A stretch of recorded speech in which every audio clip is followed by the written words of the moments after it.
You identify John Duke, because I still see that one on there. Yeah, I do too. Okay, John Duke, please identify yourself.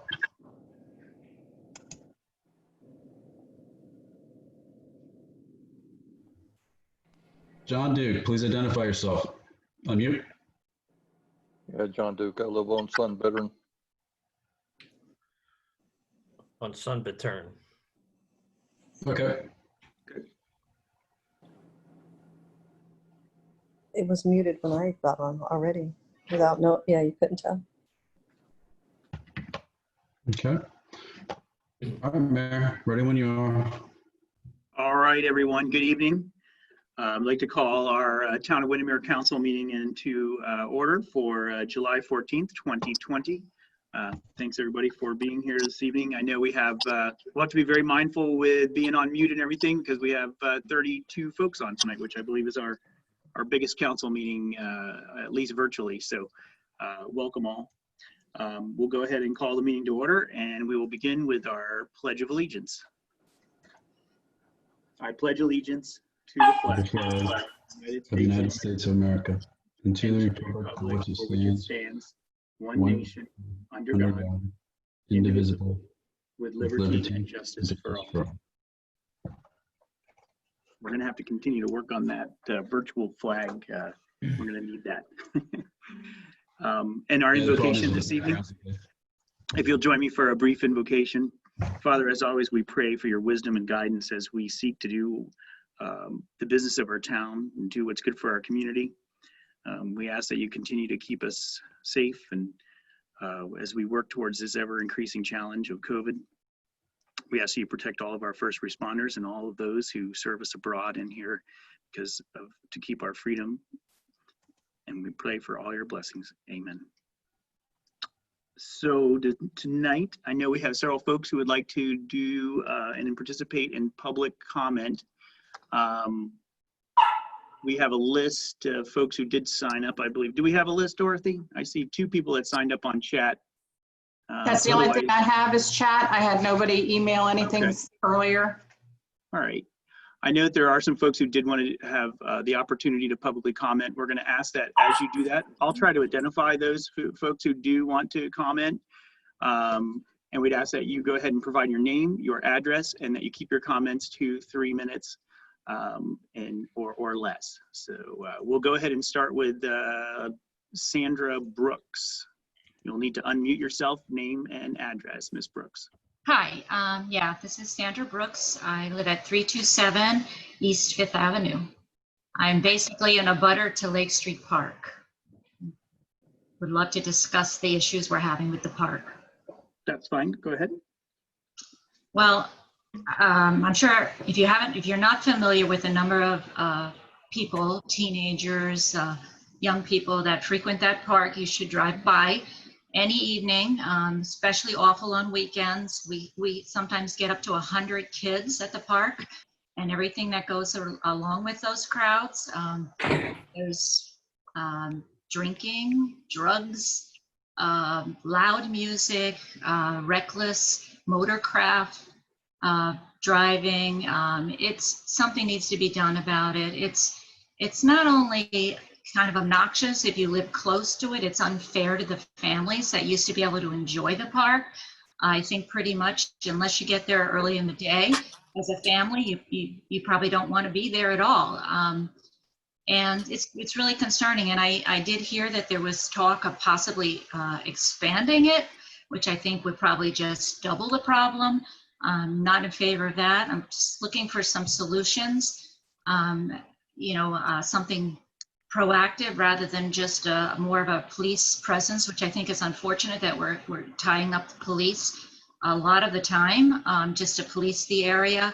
I think it's unsafe, and I think we really need to maybe find something, to just really prevent this. And honestly, outside of shutting it down or maybe somehow redirecting the grant funds that originally funded that area, I really don't have any solutions, but I'd love to hear what people have to say. Thank you, Ms. Brooks. We appreciate your comment. Emily Candelara. Did you have public comment? I see your name here on the chat.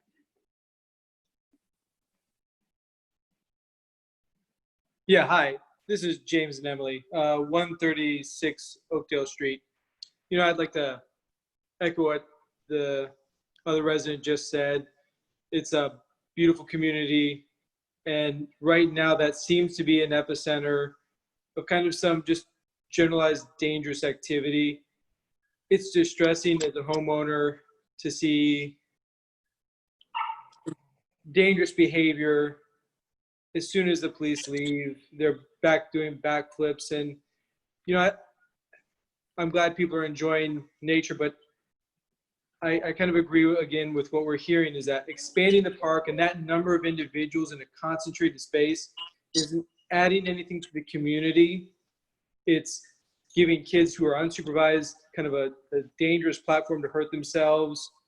It doesn't seem to I be lost it. the objective of the community to kind of have this low impact on our communities, lakes that surround us. So I think there's been lots of ideas presented, but there has to be a receptive group of individuals who want to move forward with some solutions, realizing that there may not be an ideal solution, but something to at least improve and move the needle in the right direction for the shoreline, the environment, and the community. Thank you very much. Appreciate your comment there. Miss Joan Foglia, 215 Butler Street. Yes, Joan Foglia, 215 Butler Street. And I'd like to concur with the last two residents who just spoke. I think everyone is aware of the problems that are going on at the Lake Street Park. I know George Dubois, I see him signed up to speak about it as well. And he lives across the street, so he sees what's going on at all times. I've actually tried to talk to the kids a little bit and warn them that if the behavior continues, that the park may have to just be permanently shut, and that would ruin the enjoyment for everyone. It is definitely out of control. Kids will be kids. I don't see any way to control them, but I think it's a good idea to come up with some kind of solution that would be a win-win for everybody. I don't know what it is, but if we want to have a committee, a subcommittee or something, I'd be happy to join. I don't want to take up a lot of everyone's time because I think everyone pretty much has the same thing to say. It's dangerous down there. It used to be very family friendly. I've seen the trash. We've picked up trash after the kids last night. The mayor's wife and I were picking up trash at the basketball courts. The kids are very disrespectful. And we've seen them urinate in bushes, hide alcohol in bushes. It's just a catastrophe down there. It's out of control. And I know the police, I love the way that they're handling it. They're trying to get to know the kids and win them over.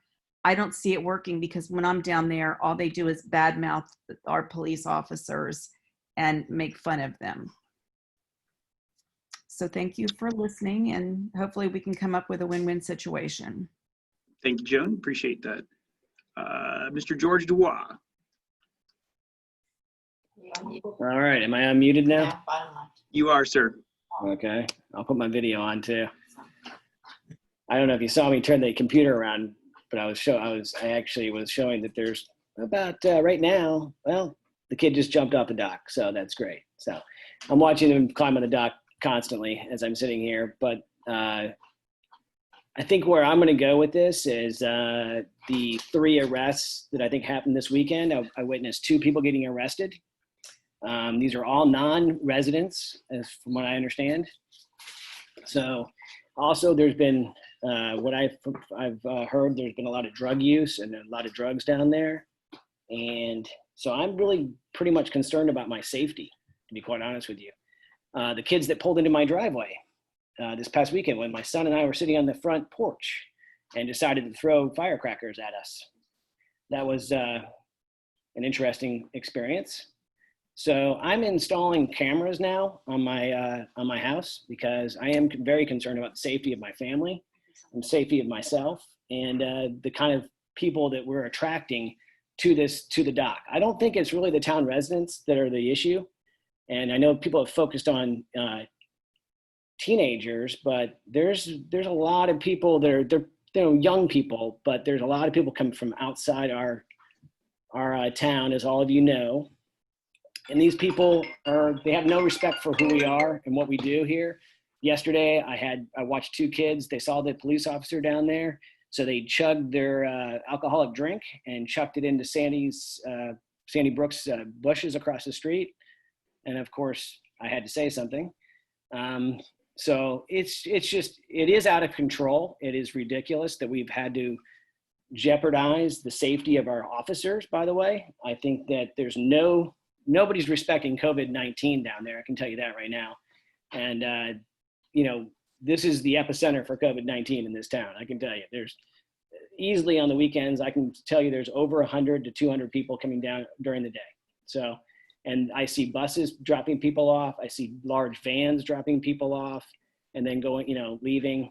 So, it's not like this all the time. There's definitely, I'd love to be able to see people enjoy the park and people that live here enjoy the park and the dock, but we're definitely attracting a tremendous amount of people from outside that are a bad element.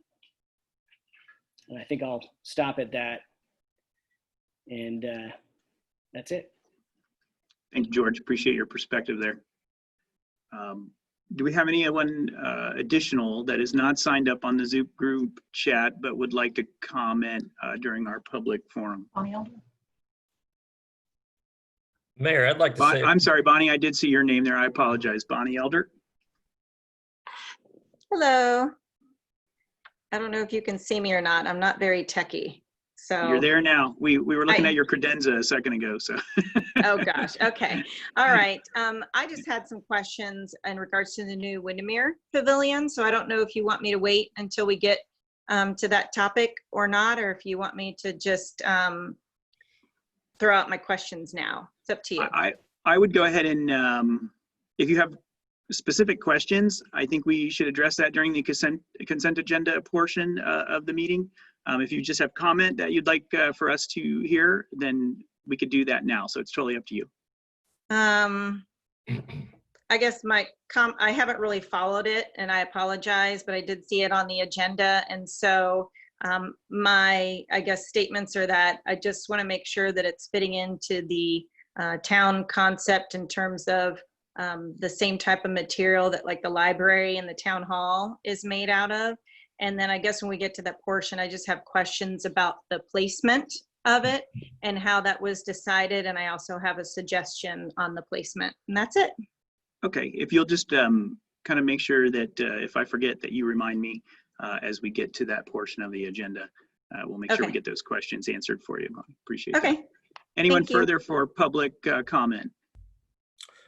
Mayor, I'd like to add a few words to the previous statements about the park, if I may, just very briefly. I think it's a safety issue for our police. They're doing a great job with the community, interacting with all the people down there. But as one of the other callers said, it's, as soon as they leave, it's back to business.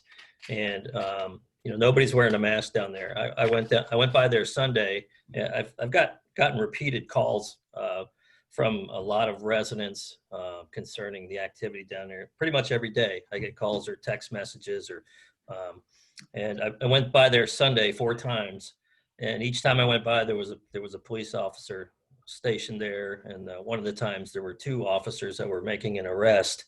And I stopped there for about a half hour and spoke to Mr. Dubois, and during that time period there was at least 100 people that came and went from the park, in addition to the 40 plus people that were already there, and dozens of cars dropping people off. And so it's, they're interacting with our police, and I'm concerned about their safety. And obviously there's no capacity limit at the park. And I've talked to a lot of residents who are becoming increasingly resentful of the fact that they cannot use the park just because it's overwhelmed with people who are, not necessarily behaving properly, and they can't take their families down there. And I've gotten a lot of input from that. So, so I appreciate everyone listening, and I'll leave it at that. Thank you, Councilperson Martini. We appreciate that. Mayor, before we move on, does anybody know Preston Lewis? Yes, I believe he is, he's with D. I think he knows D. Not sure if that's the right Preston. Maybe D can chime in. Yeah, can you hear me? Yes. Okay, yeah, he lives in the apartment. Okay. Yep. Awesome. And then a Joan Tenzar?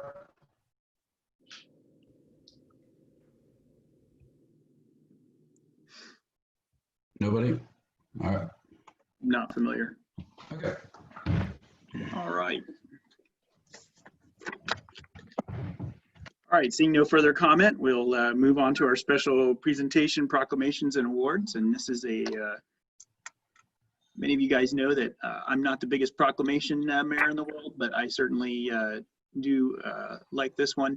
This is our Windermere mayoral proclamation designating the month of July as Windermere Town Staff Appreciation Month. So whereas the town of Windermere takes great pride in being a community that serves its residents and is fortunate to have men and women who choose a profession that serves our community, and whereas our town staff is comprised of individuals who work to make our town a better place to live, and Windermere staff has worked to improve the lives of not only our Windermere residents, but all of those who surround us and those who travel through our town. Whereas our town staff has worked on numerous projects improving traffic and pedestrian safety, as well as stormwater initiatives, which protect the Butler chain of lakes. And whereas in addition to all these projects, the town of Windermere has continued to make customer service its #1 priority, while at the same time maintaining one of the lowest tax millage rates in Orange County year after year. And the town of Windermere is the community, and whereas the town of Windermere is the community, it is through the work of our town staff and their commitment and dedication, Windermere and all of Central Florida's quality of life is greatly enhanced by these men and women who choose to serve the residents of the town of Windermere. Now, therefore, I, Jim O'Brien, Mayor of the town of Windermere, do hereby declare July 2020 as Windermere Town Staff Appreciation Month and extend the sincere appreciation and gratitude of not only the residents and elected officials of Windermere, but for all of those almost 20,000 people who travel through our town every workday and do not take the time to realize that their travels are made safer and better through the work of our Windermere Town staff. Dated this 14th day of July, 2020, I will certainly extend my sincere gratitude and appreciation for all of our town staff and all the work that they do. The dedication, the perseverance, the continual commitment to quality and making everyone's life a little better in our town. We certainly appreciate all their efforts, and we're very blessed to have super dedicated professional staff and police and public works. We're truly fortunate, guys. We appreciate all your efforts. I can't even give you a pancake or anything, so sorry, but we definitely want to recognize all. The virtual high five. That's right. So now item number 3 this evening is our timed items and public hearings. So let me just explain how this is going to go a little bit, because in the virtual world, it's a little more complicated. What we're going to do is we have 3 ordinances that had a first reading last month. They'll have their second and final reading this month. And what we'll do is we'll open a public hearing, which is the opportunity for anyone who wishes to comment on that particular ordinance that I will read. You can comment at that point. Then we will close the public hearing and council will choose either to ratify these ordinances or not. So that's how this will work. And we're going to do that 3 times. So it's a little bit repetitive, but there is a process that we have to follow when we create ordinance for some of you who may not have been to a previous council meeting. Our first ordinance number is ordinance number 2020-02. This is our Duke franchise agreement extension. This is an ordinance granting to Duke Energy Florida, LLC, DBA, Duke Energy, an electric utility rights of way utilization franchise, prescribing the terms and conditions related to the occupancy of municipal streets and rights of way in the town of Windermere, Florida, for the purpose of providing electrical service, providing severability of provisions, and providing an effective date. At this time, we will close our Windermere Town Council meeting at 6:23 p.m. and we will open a public hearing. Anyone who would like to comment on ordinance number 2020-02 is free to do so now. Mayor, the only thing I would add is whether you want to make this a 20 or a 30-year franchise agreement. What do we Currently, it's have? 20 year. We have it for 20 now? Right now, well, the old one was 30 years, and this one is set for 20 years.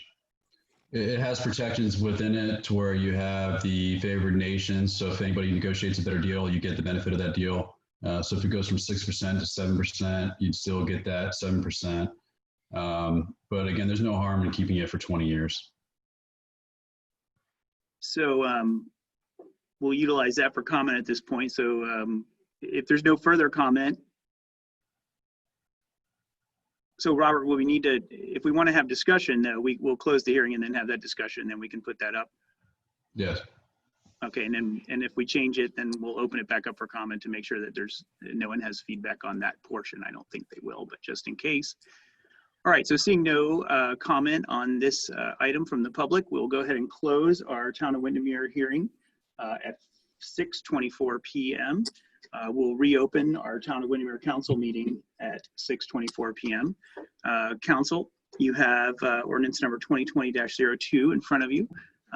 We're looking for a motion for approval and or comment, and we will take into account if anyone is interested in extending that to a 30-year ordinance versus a 20-year ordinance that was advertised. And Mayor, if I could just point out real quickly, there is a automatic extension provision for 10 years on the bottom of page 4 if the town so elects. So you can take it up to 30 years without having to revise this right now. And that would probably be a better way to do that, since that's what we advertised and had our first reading for. I mean, in my opinion, anyways. Thank you, Councilor Ramos. We appreciate that. Any comment from council? All right, seeing none, looking for a motion to approve. Motion to approve as written for 20 years. Okay. Ordinance 2020-02. Motion to approve by Councilperson McKinley. I'm looking for a second. Second, Chris Sapp. Thank you, Councilperson Sapp. Any further discussion, council? Seeing none, we will begin voting with, I guess we'll start with Councilperson Martini tonight. Aye. Aye. Aye. Aye. Aye. It's been so long, we don't remember where we sit. What's the correct order? That's right. All right. Thank you, Well, council. last time you called out names, so. Oh, I can do that. Hey, I was just helping the first couple times. I mean, by now, this is old hat, right? We know how to do it. We just run Right. the Thank you, council. Item B is ordinance number 2020-03. This is a South Florida Water Management Division water shortage ordinance. This is an ordinance of the town of Windermere, Florida, pertaining to water conservation, repealing and replacing section 5-03-04 of Article 5 of the town's land development code to provide an updated water shortage plan consistent with the requirements of the South Florida Water Management District, providing the intent and purpose, providing definitions, providing for applicability, providing for the declaration of a water shortage or water shortage emergency, providing for variances, providing for enforcement, providing for penalties, providing for codification, providing for the repeal of all conflicting ordinances, and providing for severability and an effective date. As of this reading, we will close our Windermere Town Council meeting at 6:27 p.m. We'll open up a public hearing at 6:27 p.m. Any public comment on ordinance number 2020-03, water shortage ordinance? I'm very shocked that we have no public comment on this item. All right, seeing none, we will go ahead and close our public hearing at 6:28 p.m. We'll reopen our Windermere Town Council meeting at 6:28 p.m. Council, any comment on ordinance number 2020-03?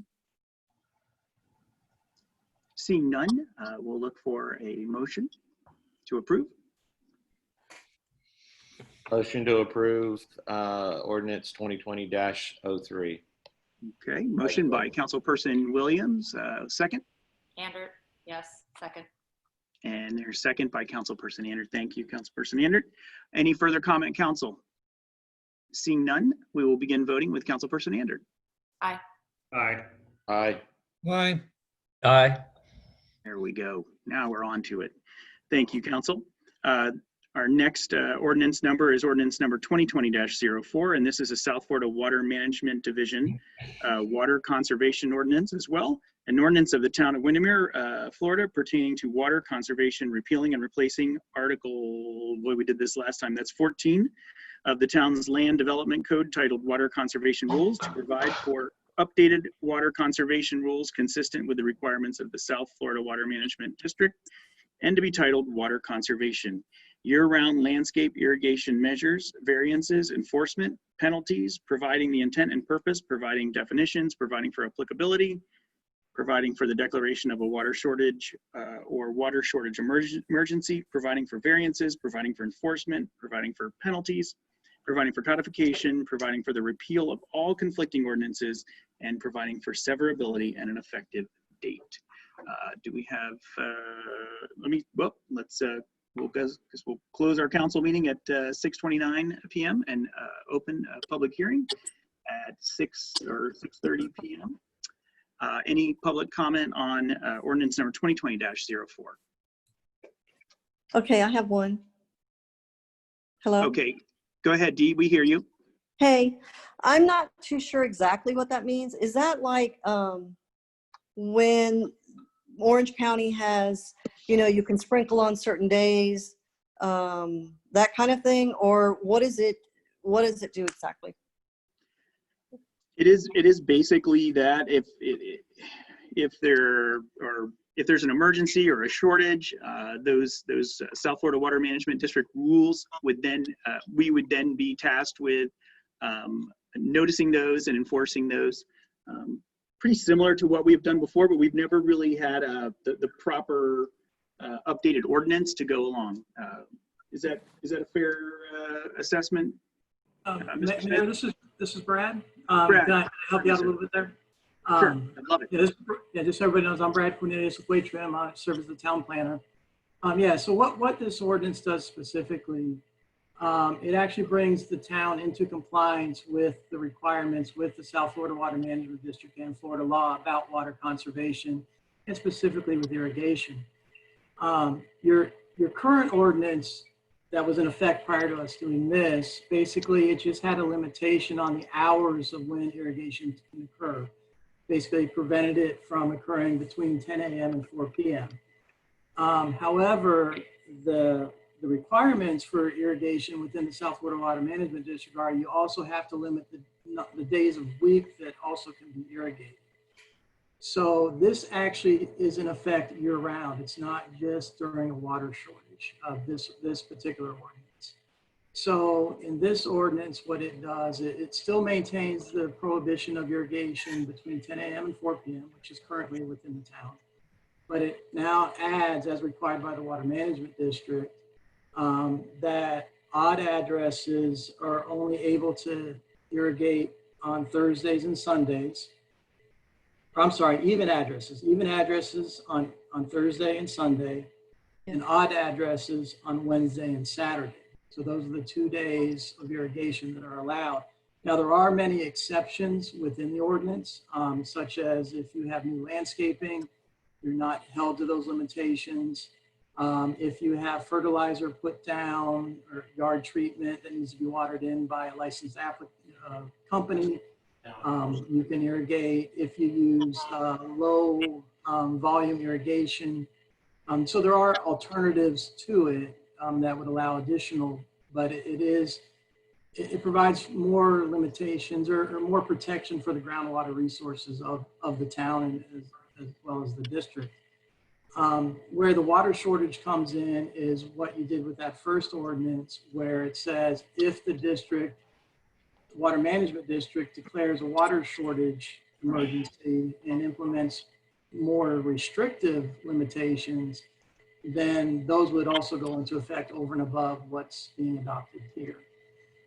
So that's what this, and the reason for this coming forward, and the town was contacted by the water management district, I think it was Robert in May, and we were advised that the town was out of compliance, that this should have happened many years ago. It did not, and that the town had to come into compliance with state law. So that's what brought this forward. So I hope that answers the question.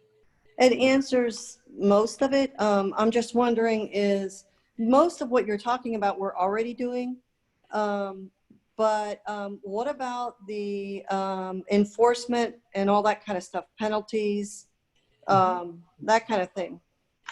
Right, yeah, so there are enforcement provisions in here which are actually pretty similar to what's already within the code.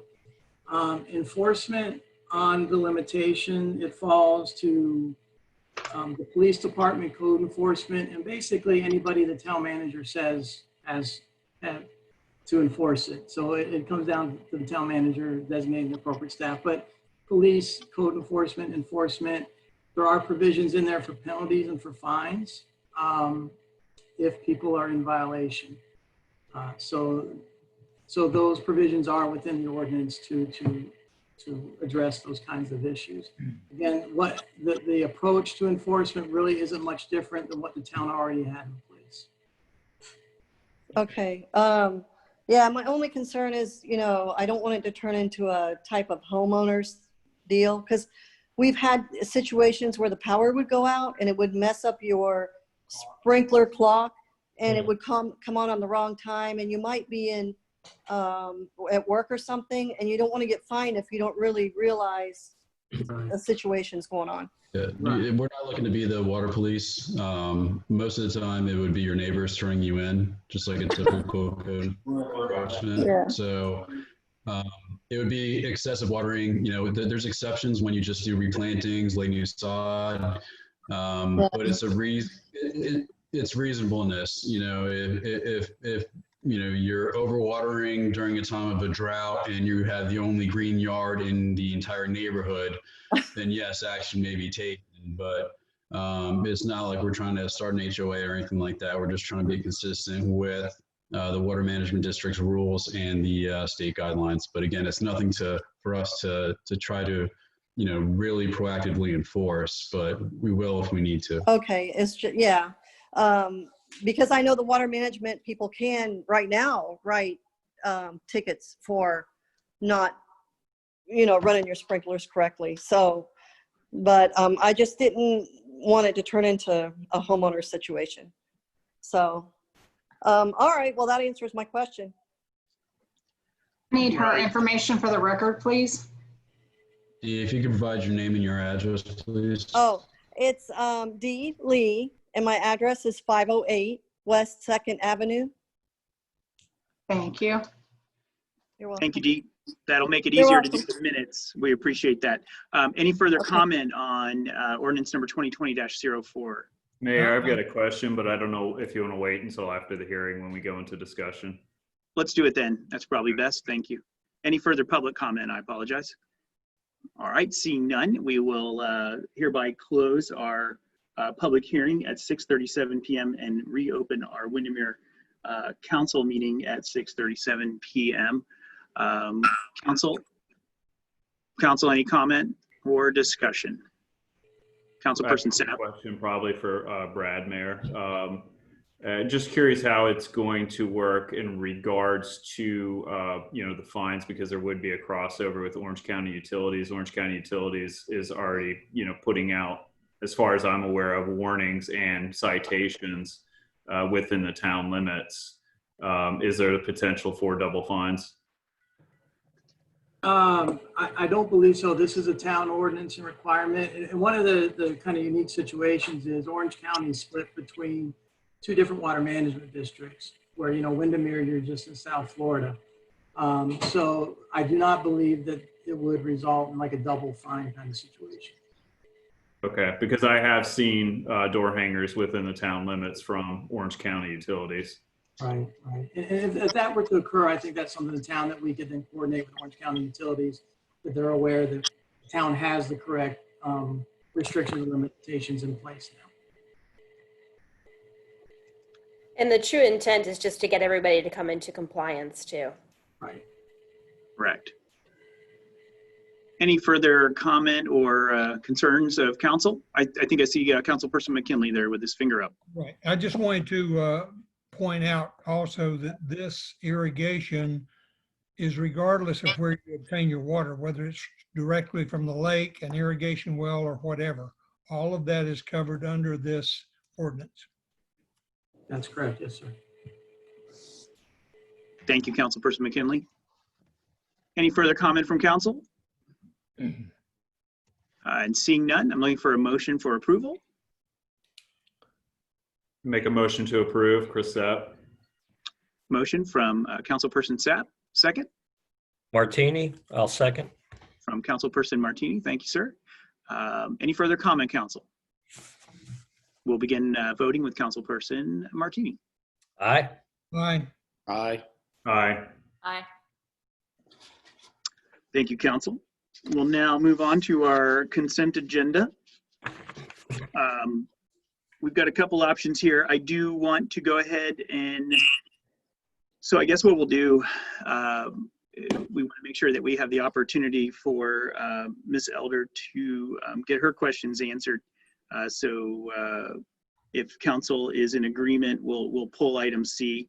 If council would like to vote on as a consent items A and B together, or if any council person would like to pull any of those items, you can let me know now. Okay, all right. So for our consent agenda, we'll begin voting. We'll look for a motion for approval for items A and B. Andrew, motion to approve items A and B. Okay, we've got a motion from Councilperson Andert. Looking for a second? Second. Second for items A and B. Begin. Any discussion, council? Seeing none, we'll begin voting with Councilperson Andert. Aye. Aye. Aye. Aye.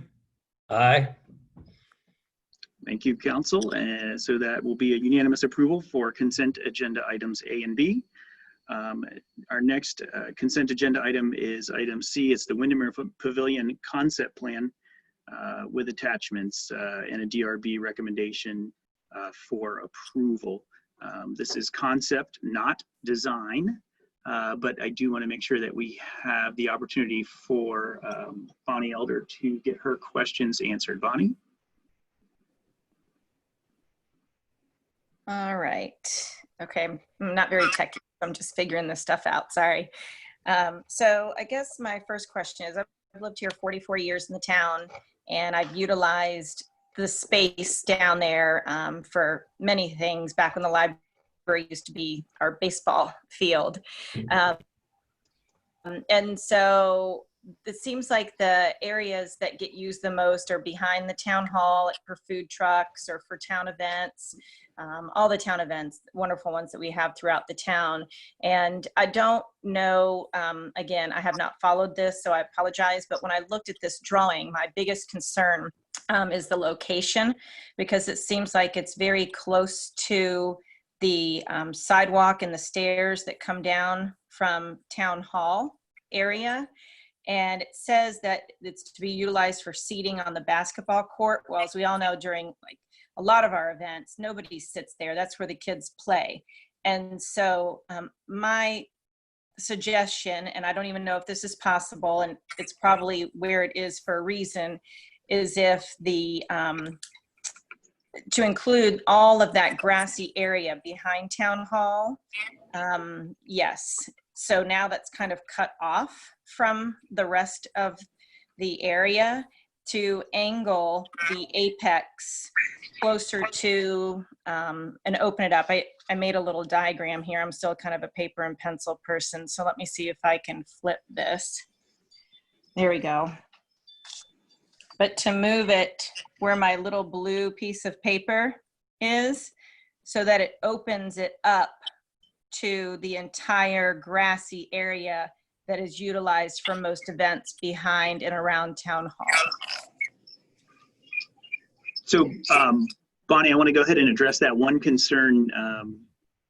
I believe that the location itself may be adjustable. It is important, however, and part of the design, the intention of the design and the functionality of that design is be really careful with those residents that live in that area. So the shape of the pavilion is designed to push the sound in a certain direction, so it doesn't spill out onto that residential piece, which sometimes that road over on Forest, those neighbors there, you know, bear a bit of the burden of our successful events.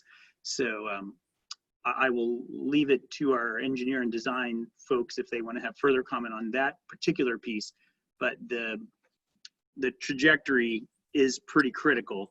I would say that, but it certainly leaves the opportunity to toggle it back and forth a bit. Is certainly an option, but I know that the way it points is important. Yeah. Okay. Sorry to interrupt, but the business concept only is just 30,000 feet and up. So we're not even into the design phase. They just wanted to get a generalized location, get a generalized plan of how much square footage they would need to accomplish what they want to. If you look right here, it's very, very faint. That's where the existing community room is. So they'd have to raise that building in order to fit that structure there. And the intent was to project everything towards the 500 block as opposed to back on Forest. Now, can this move back further? Potentially. Can this be more directed in north or southeast direction? Yes. But right now, the main focus is just to have a concept that the people who are trying to raise money for the pavilion can show donors, sponsors, and whatnot, how it could look, how it could feel, where it would be located. And then once they have the money, then we would move into the design phase and incorporate everybody's concerns and everybody's comments. Excellent. Okay, thank you. Again, sorry to be late to the party on this, but just when I saw how tight it was over there towards Town Hall, I got a little concerned. I trust that Town Council and all you guys that do a great job will make it look awesome like the new town facilities are going to be. Just the placement, I would say, is my biggest concern, having lived here for 44 years and utilized that space. I just want to make sure we're not cutting off some of that really important area that is beautiful just for the whole layout of the area. Thank you, Bonnie, and very duly noted. I mean, I think that as Robert stated, this is pretty conceptual at this point. We did talk about, we didn't talk about specific materials, but we did talk about a desire and a very intentional process to make sure that that it does match in terms of materials and style that's complementary to some of the things that we're doing without holding us to doing the exact same thing over and over again at the same time. So I think we're going to have a lot of healthy discussion on this as we begin to move forward. At this point, what we're looking for from council is basically the approval of our conversation at our workshop, a fundraising plan and the allowance to begin that process. So I think that's what we're going for this evening, so we can launch it. Excellent. Okay. I think it's Any other much comment? needed. Thank you. It's going to be really nice. Yes, it's going to be a big job, but it's going to be a big deal. Very nice. Great. Thanks for letting me speak. Any other comment from council? Mr. Mayor.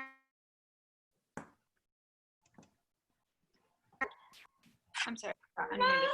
Is the reason removing it because of the noise to the neighbors on the street?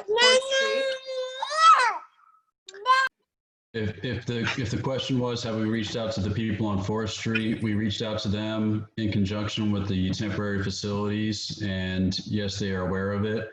And if we hit the design phase, we'll make sure that we incorporate their comments as well, because any type of enhancement that's out there is going to hopefully curtail a lot of the noise pollution that comes from the various events that we have there.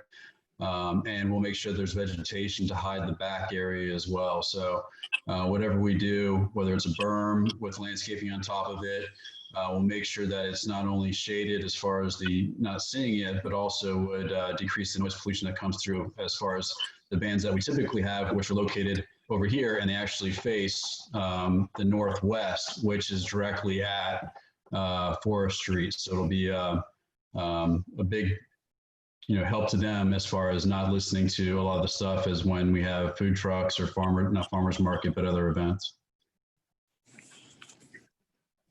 And may I add to that, it also gives us bathrooms, which, we're in dire need of during these particular events. So we'll have something nice for the residents to use as opposed to the plastic porta potties. Good point, Councilperson Sapp. Any other comment from council on this item C, Windermere Pavilion Concept Plan? All right. So seeing none, we will look for an approval, or we'll look for. I need to get some sleep. My goodness. We'll look for a motion to approve the Windermere Pavilion Concept Plan. Chris Sapp, motion to approve. Thank you, Councilperson Sapp, and thank you for all your efforts and work on this project. It's very, very nice. Looking for a second. Second, Andrew. Second from Councilperson Andrew. Any further discussion, Council? Seeing none, we will begin voting with Councilperson Martini. Aye. Aye. Aye. Aye. Aye. Thank you, Council. And that certainly begins the easy portion of that project. The fundraising is going to be significant, and we'll be looking forward to supporting that. Next up under new business, Council, is we have our meeting minutes. We have our Town Council meeting minutes from June 9th, 2020, as well as our Town Council workshop meeting minutes from June 23rd, 2020. Council can approve those both at the same time, or we can separate them as council sees fit. Motion to approve both. Thank you, Councilperson McKinley. Second? Second. Second, Councilperson Martini. Any discussion, Council? That was Councilperson Williams. Williams was on the second, Mayor. Oh, I'm sorry, Councilperson Williams. It's that big, well, first of all, you've got that bright light behind you, and you got that big beard thing going on, and now it's like go to the light. Thank you, Councilperson, for your second. Any further discussion, Council? We'll begin voting then with Councilperson Andrew. Aye. Aye. Aye. Aye. Aye. Thank you, Council. Approved unanimously. Next up is a resolution ordinance for approval. This is a first reading. This is ordinance number 2020-05. Conduct in town parks and recreation areas. An ordinance of the Town of Windermere, Florida, adding a new Article 3 to Chapter 22 of the town's Code of Ordinances to be entitled Conduct in Town Park and Recreation Areas.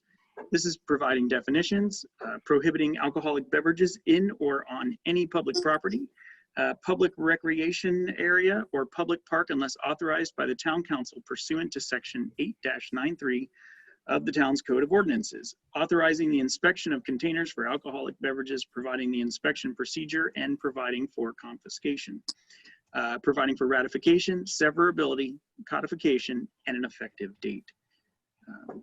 We do not have to have an ordinance, or rather, we do not have to have a hearing at this point. We will have a full public comment on our next meeting, which will include a second reading. Does council have any comment on ordinance number 2020-05? Mayor, I have a question, and Robert, does this include backpacks? There seems to be a lot of, well, when there are arrests or, people being talked to by our officers, there seems to be a lot of activity involving backpacks and illicit substances in them. So I don't know if this specifically applies to coolers and alcoholic beverages, or if it's broader than that. I would have to defer to either Heather or Chief on what is allowable per statute that you can not require consent, but force consent on somebody if they take access into your public park. But I mean, if you go into private places or government areas, they require that as well. So I would see if we can massage it a little bit, and I would have to defer to Heather on this one if we can go ahead and include, again, backpacks and stuff like that. Well, right now we have the definition of container to include coolers, portable ice boxes, carriers, luggage, cans, bottles, bags, or boxes. Okay, I guess that would cover it. That's pretty, so you're not going to get out of that one, Councilperson Martini, sorry. Yeah, Don't it seems use the like backpack. Seems like everything that gets confiscated goes right to the town manager for inspection too. That makes me wonder also. But okay, thank you, Heather, for answering that question. I have to make sure it's properly destroyed. Okay. Any additional comment from council? I know this is not a full solution. This is a portion of a solution to a challenge, but we do want to make sure that we give our officers the right tools to enforce the rules. Councilperson McKinley, did you have anything, sir? No.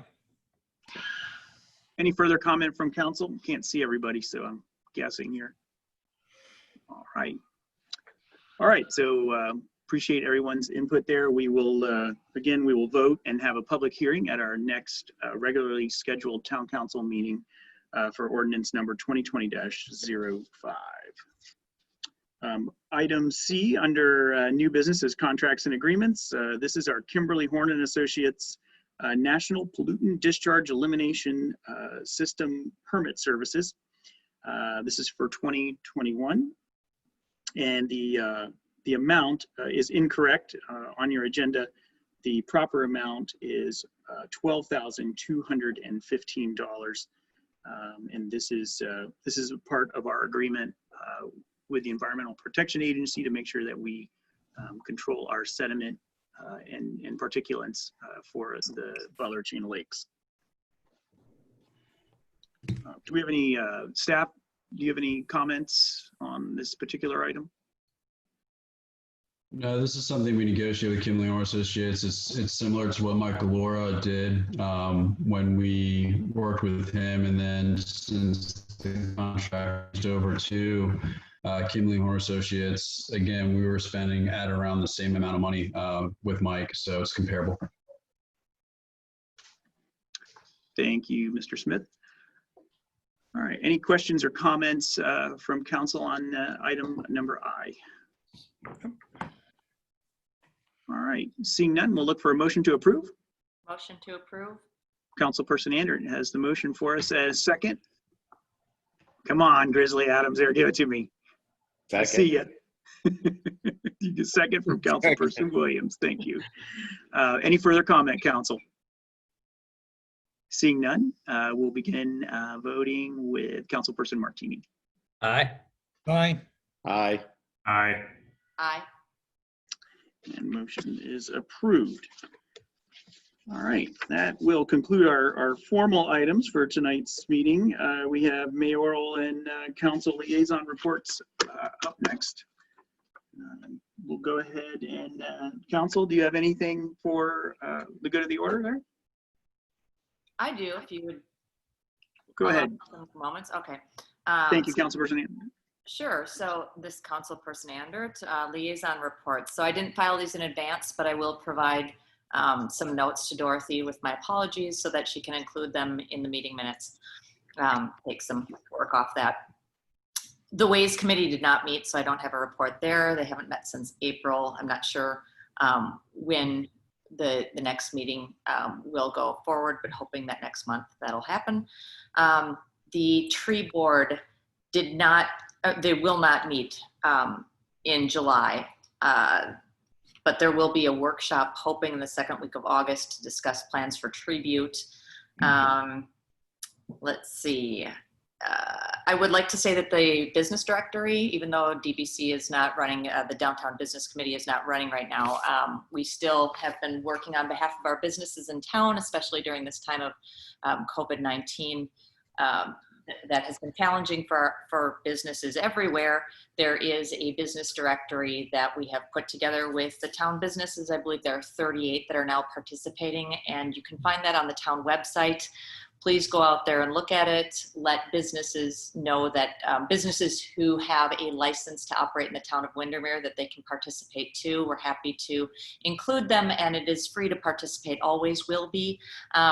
My next order of business on that is to go ahead and like all of their social media accounts. Consider doing that too, please. That will help spread the word about these businesses who can use all of our help right now. The last thing I have is Butler Chain of Lakes Advisory Board. The next meeting will be held next Monday at 4:30 p.m. That's a change from their usual time, which is usually 5:30 p.m.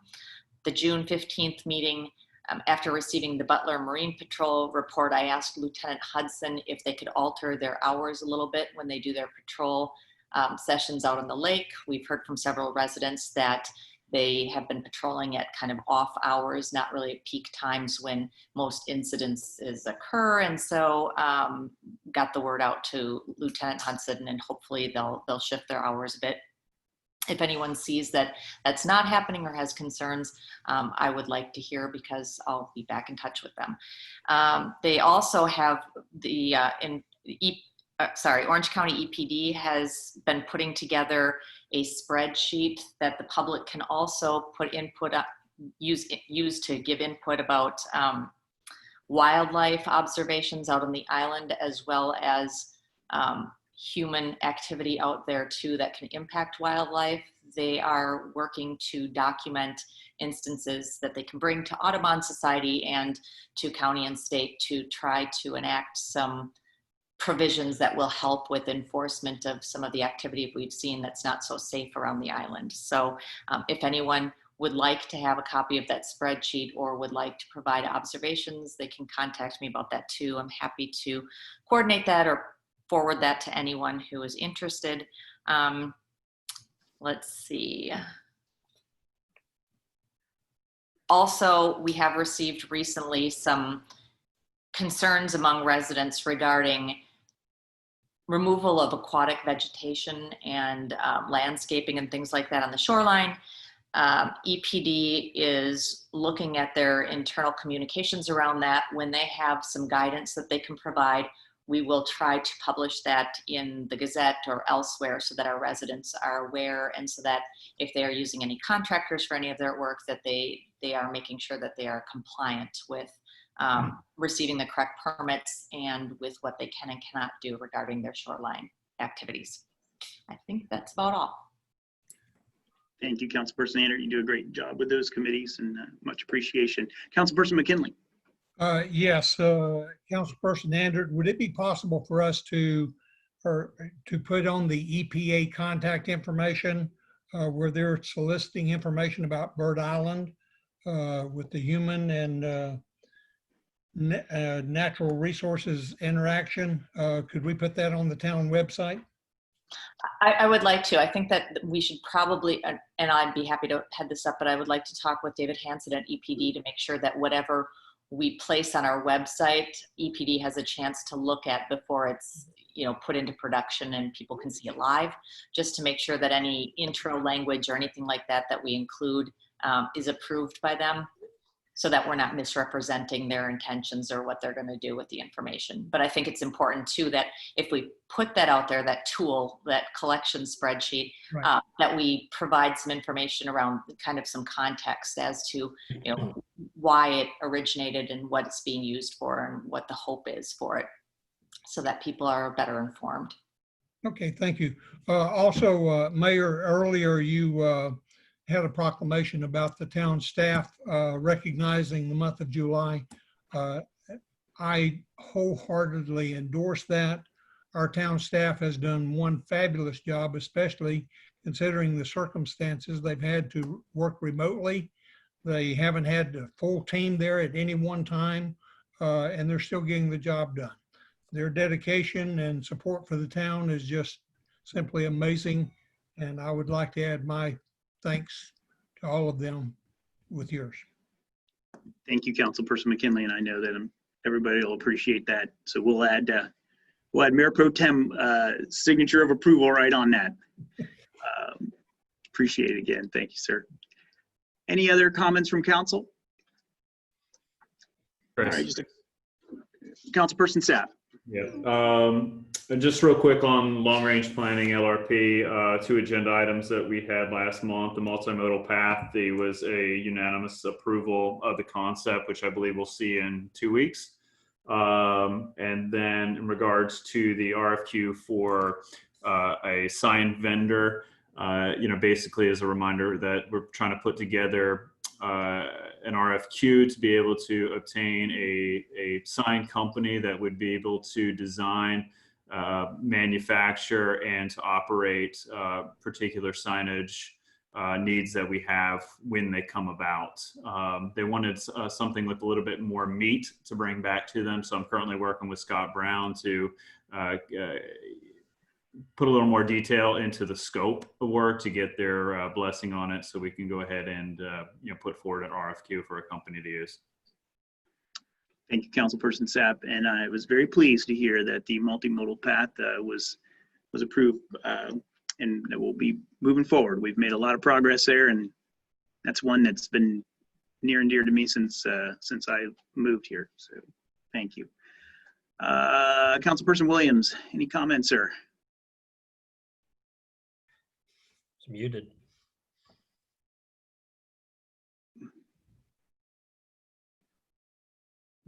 Oh, sorry. There you go. Go ahead, sir. Come out of the bus. HPV didn't meet, so I think we're going to try to meet next month. We typically take the summer off anyways. So that's it. Yeah, nothing else. Fair enough. Thank you, sir. Councilperson Martini. I'd like to reflect the comments about the town staff. I'm very proud of the job they do. And Scott, thank you for your leadership with everyone and for bringing the flag to the virtual meeting. Yes, we appreciate that very much. You guys do a great job, and it's been tough, a tough situation, but you're doing fantastic. So keep it up. Councilperson Andert, I would be interested in getting a copy of that spreadsheet. And if you could take just 15 seconds and tell us what is the actual ownership of Bird Island? I have a lot of residents that ask me about this, and it seems very convoluted to a lot of people. So, I mean, is it owned by the Audubon Society itself?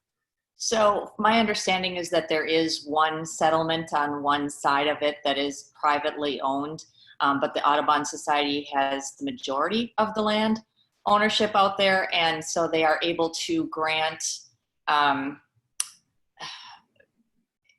permission for walkabouts and things like that for, cleanups, and they've actually provided, Charles Lee of the Audubon, Florida, has provided Orange County blanket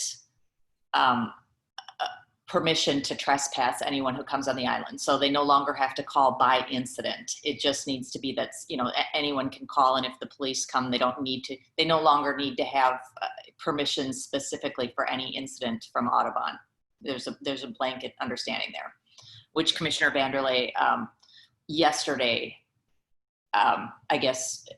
reconfirmed to me that that's the case.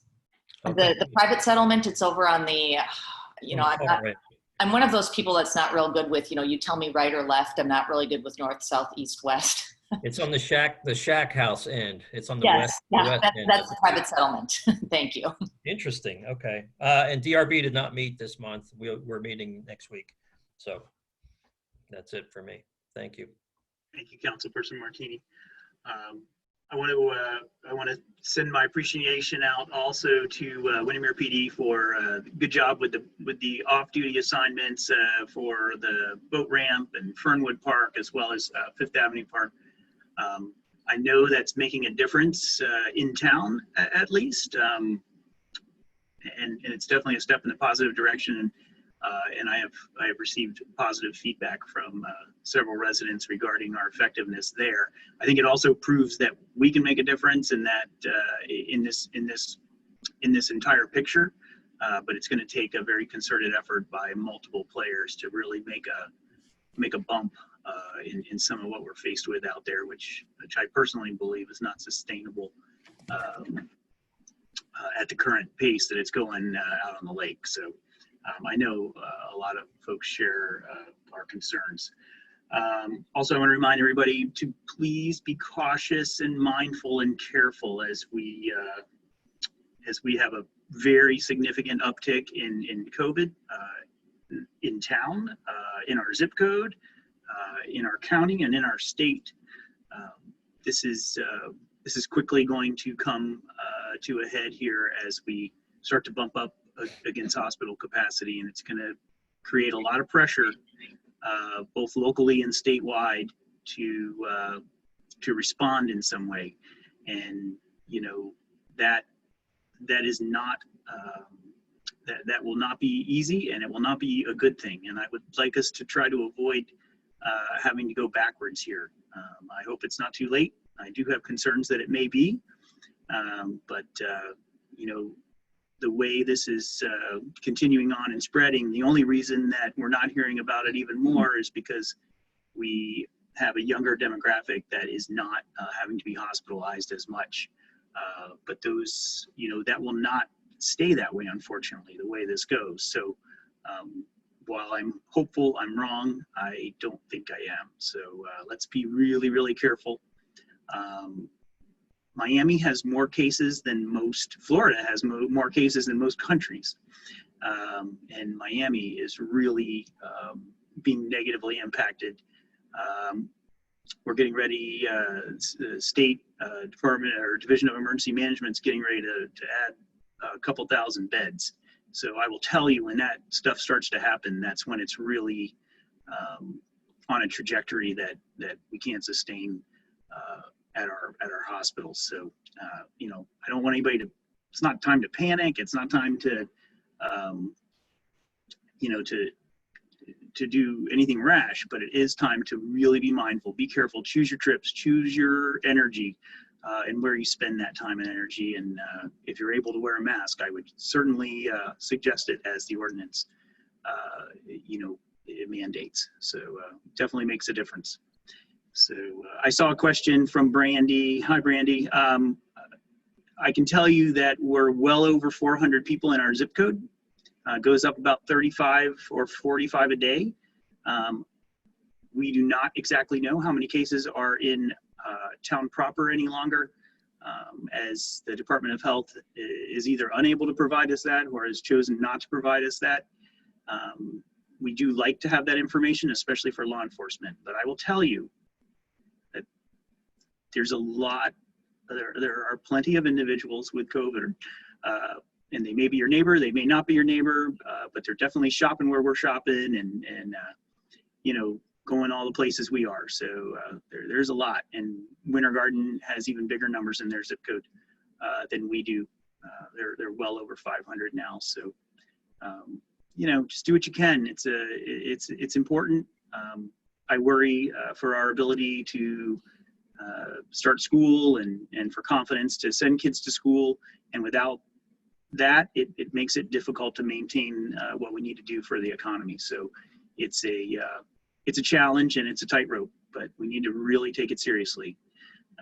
And I would ask that everyone does that. Other than that, it's hurricane season. The only thing that could make COVID worse is a hurricane in the middle of it. Again, I feel like Ebenezer Scrooge here. But yeah, just be ready. We got to be prepped for that. Definitely will add to the challenges if we do have a hurricane and need to shelter folks while COVID's happening. On a positive note, I did see some pretty interesting data on some vaccines. So, you know, we're going to temper this with positivity, but you know, we want to make sure that we are careful and looking out for our neighbors as always. I appreciate that we all do that here very, very well. With that, we'll move to staff report. Robert? Mayor, I'd like to turn it over to Brad Cornelius prior to myself, Scott, and Dorothy and Heather for staff reports. He had to go over some cases that'll be upcoming for town council to consider. Brad? Yes, sir. Mayor and council members, just to give you all a heads up, we have received the applications for the conditional use request and major special site or major site plan approval for 111 West Fifth Avenue. As you'll recall, that's the property that last year that the town and the council rezoned to commercial.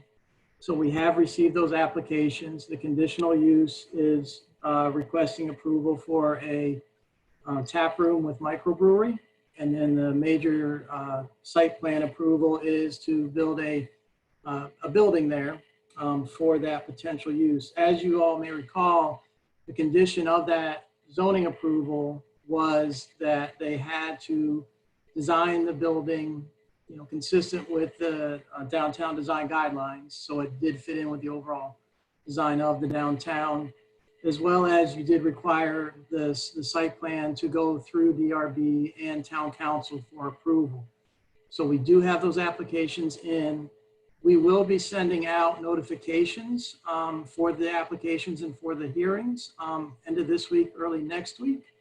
And where the dates that we're looking at will be going to Development Review Board in August, and then to Town Council in September and October.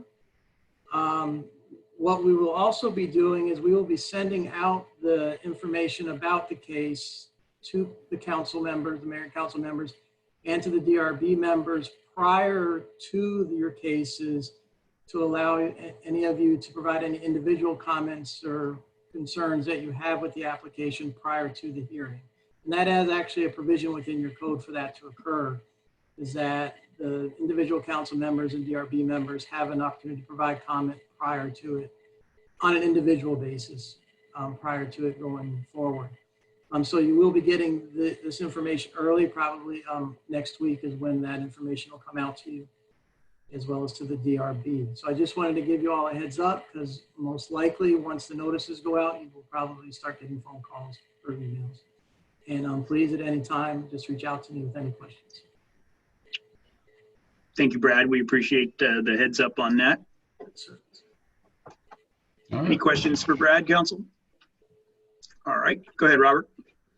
And on that note, we, I'm sure Mr. Councilman Martini will appreciate this. We have 3 cases up for consideration at DRB next Tuesday night. So it could be a nice little long meeting. In addition to that, we're gonna be talking about the chicken ordinance. So I know everybody's really pumped and excited to hear about the chickens. And that will be discussed probably at the August meeting as well for first reading, and then second reading in September. But yeah, look for a nice long meeting on Tuesday night. Project meeting notes that was sent out this afternoon. Please review those. If you have any questions or concerns, please let us know. I sent it out to a vast majority of not only elected officials and the staff, but also some members of the public that typically ask questions about some projects. When it comes to Butler, Betsy, Fernwood, other projects, that's one of the great ways in order for you to get the information relative to those projects. So I'd ask if you have anybody that continuously calls you, texts you, emails you, just go ahead and send them those notes and they can follow up with me at any time. We still have the survey for the after action report for COVID. Again, it sounds weird that we are doing after action report for COVID-19 when we are even, past phase 1, but we're still trying to learn what we can do better if we're having to go through another round of issues and how we can better communicate with people.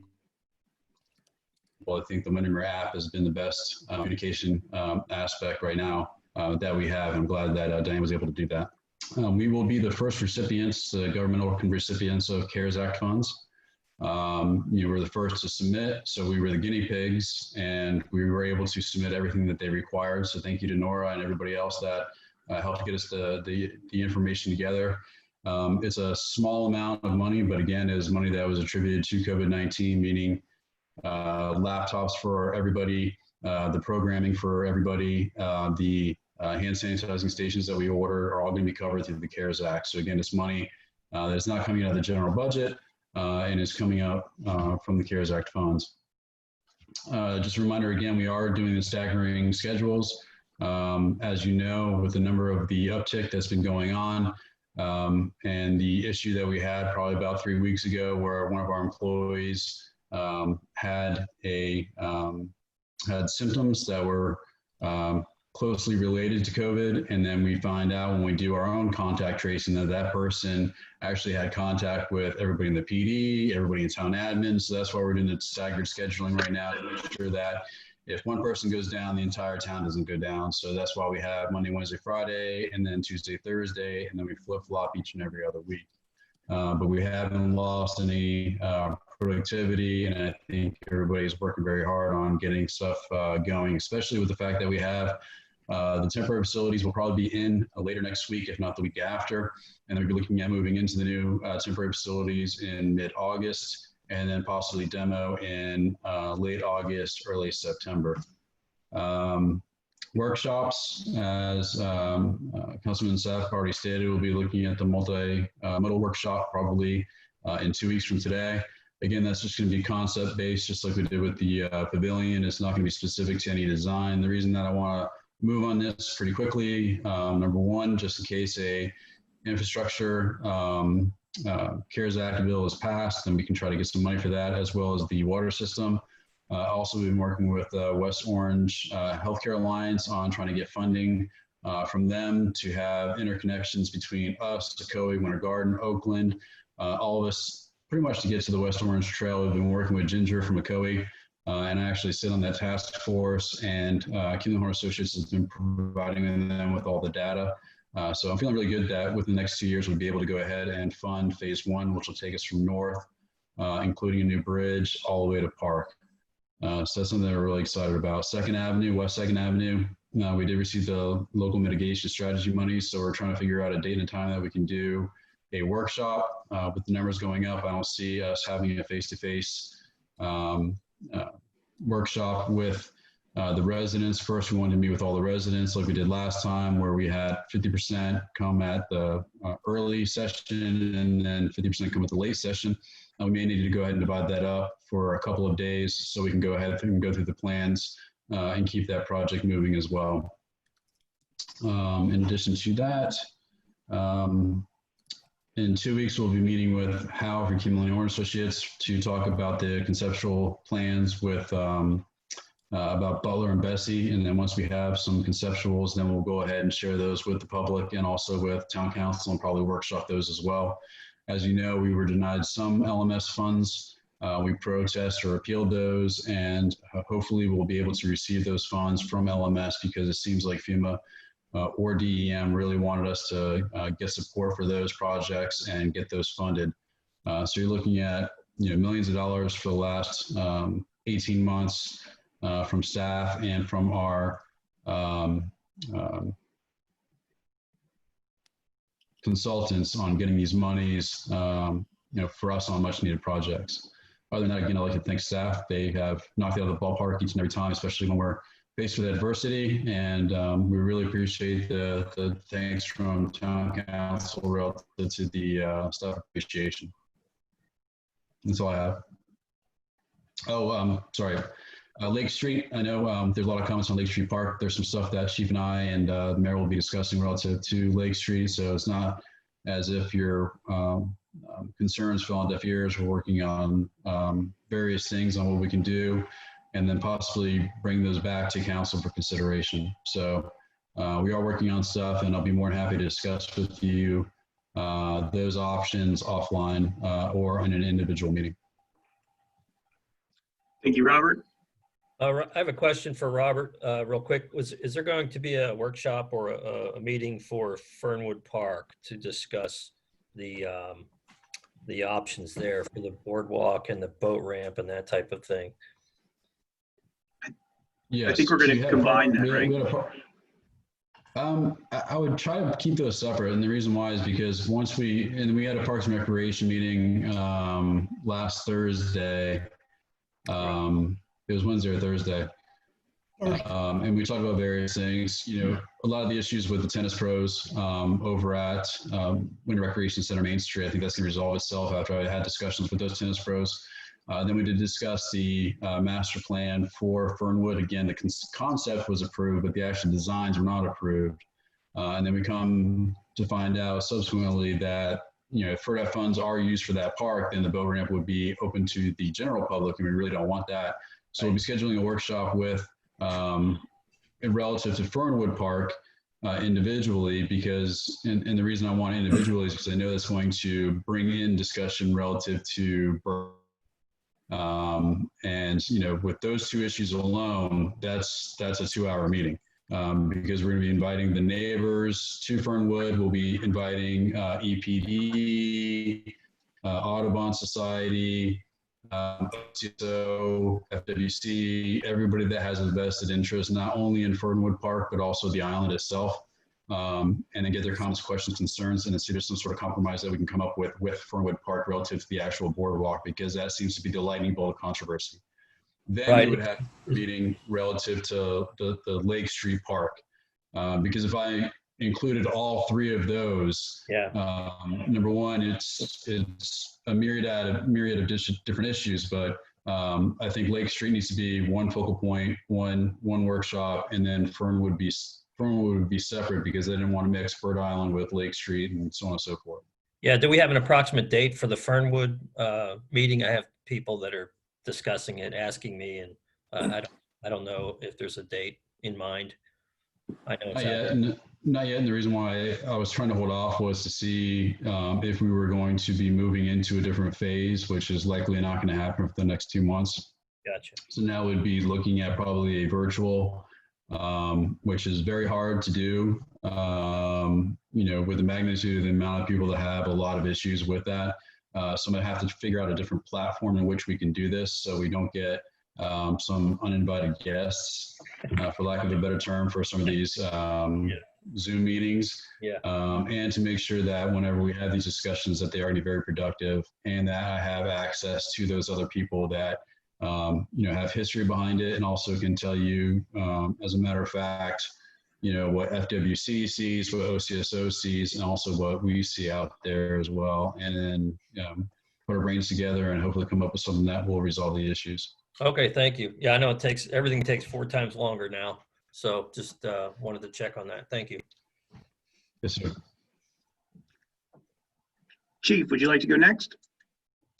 Yeah, I don't have a lot to add there. We had a command staff meeting today, so went over a lot of information and stuff that we have coming up. I remind the council that supposedly September 14th, I will be leaving for Washington, D.C. for my FBI appointment for about 10 weeks. So we'll see if that actually comes to fruition with COVID and everything else going on, but we're making sure the continuity of operations is going strong here. We talked about COVID-19 and just kind of remind some of our residents, you know, it's not just about residents. You know, I will say that we have had 2 arrests in the last, or at least 2 arrests in the last week that the individuals we arrested either claimed or have tested positive for COVID-19. So, you know, those are always a concern for us and the exposure that we're getting. We have, you know, 8 possible exposures right now. It's just a matter of when, you know, this kind of occurs for us, and we understand that. So we're making sure we abide by all the basic fundamentals that we can in here. Temperature checks every single day, and distance, washing our hands, and hopefully wearing our mask. And we're trying to reiterate that as well. We are also preparing, or I've been preparing for a supervisor exam coming up near the end of the year. I'll talk to council about that a little bit more later when the time's right, but I'm going to an outside consultant for that to bring in some expertise so that people that are internal will not be a part of that process, other than understanding what my guidance is and what we're looking for future supervisors here, for a future supervisor position here that'll happen sometime in the next year. So we're planning for that as we kind of go around. We're still working on the cameras in the parks. I've had those on the list, I think, since 2014, but those have come back up again for Fernwood Park and Lake Street as well. I've spec'd them back out again, and now we're just kind of figuring out what kind of funding and how we can get the funding for that. And as soon as we do, we will let everybody know. we're supplied up for COVID-19. We're doing well with that. Again, our office hours are open. We're doing 9 to 4 because prior to and then after, we make sure we give ourselves that hour for a deep cleaning in our lobby area for the residents who are coming in and out and making sure we change everything. This weekend, we are going to be moving our evidence over to the community room. So no one else will have access to the community room after this weekend. If you know you have something in there, let us know. We can get it out, but we're changing the locks and codes and pads and actually putting surveillance in there to make sure that we meet all the necessary requirements that we have for an evidence locker room in that location. So it's all set up. And with that, I think unless anybody's got any questions, that's all I have. Questions for Chief Counsel?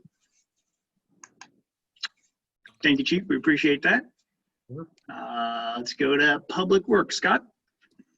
Good evening, everyone. And first of all, I'd like to mirror Robert's comments and say thank you for the appreciation. Team Windermere always tries their best, and hopefully we give you what you expect and deserve out of the staff. With that said, the project meeting notes have gone out. A couple updates since then. Park Avenue, we're going to be doing a final inspection on it this coming Thursday. It's pretty much done, what you see out there as far as the stormwater improvement project. I think that came out really well, and it's also a pedestrian improvement for the school. We had some improved crosswalks, of course, and widened it and moved it back from the roadway. Also on Park Avenue, we're just finalizing the decorative signposts. So those should be completed here in the next couple days, and that will mirror and match the other ones that we put in town on the regulatory side of the house.